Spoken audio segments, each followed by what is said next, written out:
আর এই মুহূর্তে যে খবরে নজর রাখবো, এবার কাঁচরাপাড়া থেকে অস্ত্র উদ্ধার হলো। কাঁচরাপাড়ায় একটি নর্দমার ভিতরে ব্যাগের মধ্যে লুকিয়ে রাখা ছিল একটি 9mm পিস্তল, রিভলভার, দুটি পাইপ গান এবং কার্তুজ।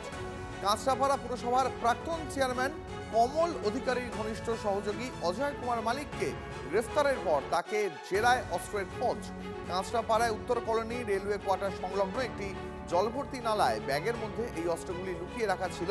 গ্রেফতার করা হয়েছে কাঁচরাপাড়া পুরসভার প্রাক্তন চেয়ারম্যান ঘনিষ্ঠ আরও একজনকে। এই মুহূর্তে যে ছবি আপনাদের দেখাচ্ছি কিভাবে নালা থেকে অস্ত্র উদ্ধার হলো, দেখুন এটা কাঁচরাপাড়ার ছবি। কাঁচরাপাড়ায় নর্দমার মধ্যে থেকে একটি 9mm পিস্তল, একটি রিভলভার, দুটি পাইপ গান এবং কার্তুজ উদ্ধার হয়েছে। দেখুন এই প্রথম তো নয়, বাংলার দিকে দিকে অস্ত্র উদ্ধার হয়েছে। কয়েকদিন আগেই আপনাদের মনে থাকবে সন্দেশখালীতে সেখানে পুকুরে মাছ ধরার জাল ফেলায় অস্ত্র উঠে আসে। দেখুন সেই ছবিটাও, পুকুরে যেখান থেকে জাল ফেলে মাছ উঠে আসার কথা, উঠে আসে অস্ত্র। সেই একই ছবির একই ঘটনার কার্যত পুনরাবৃত্তি হলো এবার কাঁচরাপাড়ায়। সেখানেও নালার ভিতর থেকে উদ্ধার হলো অস্ত্র। কিন্তু কে এই অস্ত্র লুকিয়ে রেখেছিল, কি উদ্দেশ্য ছিল, জানবো। আমার সঙ্গে সহকর্মী অনন্ত রয়েছেন। অনন্ত, একেবারে সাত সকালে 9mm পিস্তল, রিভলভার, পাইপ গান, কার্তুজ উদ্ধার হলো, কে লুকিয়ে রেখেছিল, কি উদ্দেশ্য ছিল? দেখো, যে লুকিয়ে ছিল তা সে হাতে নাতে ধরা পড়েছে। তার নাম জগন্নাথ দাস, তার এলাজ নানু। সে হচ্ছে কমল অধিকারী, অর্থাৎ বীজপুরের যে চেয়ারম্যান, অর্থাৎ কাঁচরাপাড়া পুরসভার যে চেয়ারম্যান কমল অধিকারী, তার সাকরেত।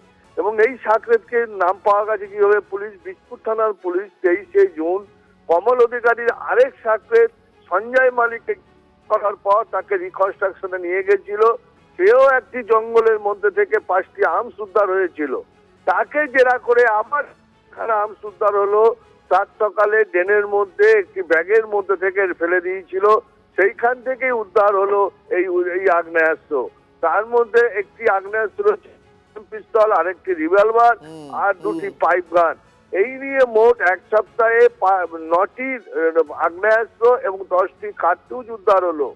বিধায়ক সুদীপ্ত দাস তিনি জানাচ্ছেন যে আরো ভান্ডার আছে বীজপুরে, পুলিশ তার তল্লাশি চালাচ্ছে। কি উদ্দেশ্যে এই অস্ত্র ভান্ডার তারা মজুত রেখেছিল তার তল্লাশি চালাচ্ছে পুলিশ, এবং তাদের জিজ্ঞাসাবাদ করা হচ্ছে দফায় দফায় যে এই অস্ত্র ভান্ডারের চেন আর কতদূর পর্যন্ত বিস্তৃত আছে বীজপুর আলী শহর জুড়ে। একেবারেই তাই। ধন্যবাদ অনন্ত। টোটাল হলো 5টা, এখানে মনে হয় আরো 4-5টা 9টা এই পিস্তল উদ্ধার হয়েছে। আমি বলছি আরো আছে, এক সপ্তাহে 9টা অস্ত্র হচ্ছে এদের কাছে, আরো আছে।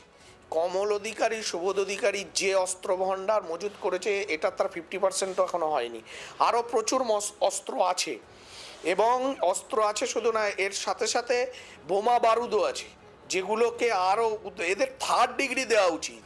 এদের কি মানে এদেরকে মিষ্টি মুখে হবে না, পুলিশ যে পদ্ধতিতে উদ্ধার করা উচিত এদেরকে মানে পিটিয়ে সেগুলো উদ্ধার করা উচিত। মানুষের জীবন নিয়ে খেলা হবে এবং অস্ত্র মজুদ থাকবে, সে অস্ত্র যে কোনো দিন অন্য কোনো খারাপ কাজে লাগবে, কারণ এরা রাত বিরেতে ঘুরে বেড়াচ্ছে।